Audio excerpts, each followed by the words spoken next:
First, loosen the lugs. The next step, jack it up off the ground. About a ½ inch clearance will be fine. Then you want to place the block underneath while you release the jack down.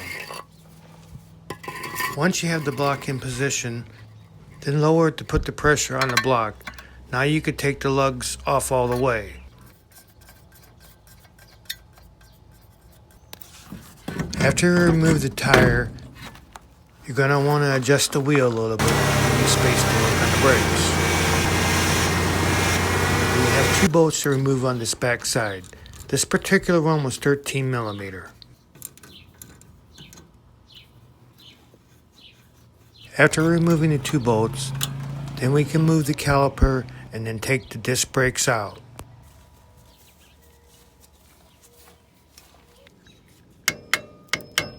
Now there's a grease cap on the end. You're going to want to remove that first. Now there's a small cotter pin that you have to remove before you can remove the nut.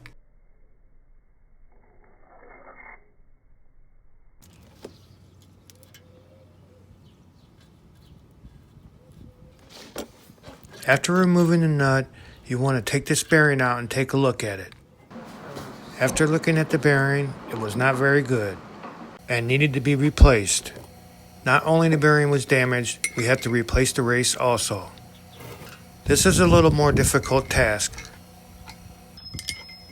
The ideal tool would be a specialty tool to do the job. In this case, I have to use what I have on hand. I kind of scuffed up and cleaned up this edge before we put the new race in. Now I had used the old race I took out to try to help get it started. Once again, a specialty tool would be nice, but we used whatever we have to try to get the job done. After tapping in the seal, we applied more grease.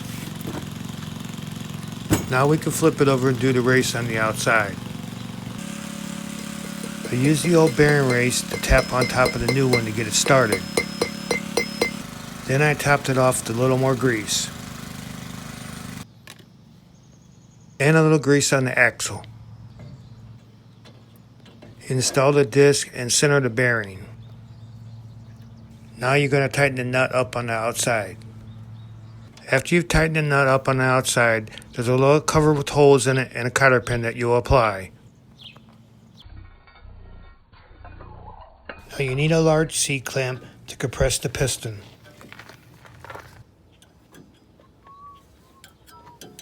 Now you're ready to install the disc brake pads.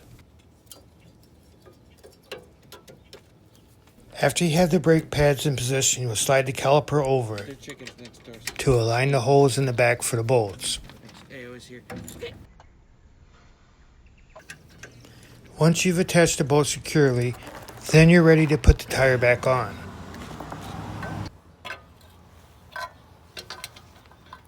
After we're finished with the tire, now we can let the jack down and remove the blocks.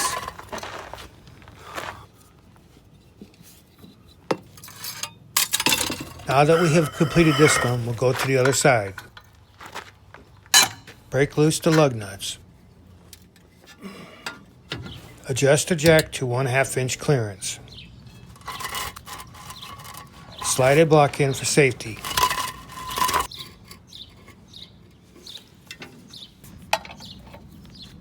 Now we can continue to remove the lug nuts. Now we're ready to remove the tire. Now you remove the caliper as you did previously on the other side. You use a large C-clamp to compress the piston. And you put the brake pads in position.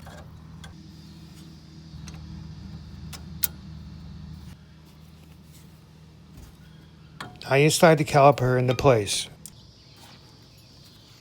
You have the 2 bolts on the back to install.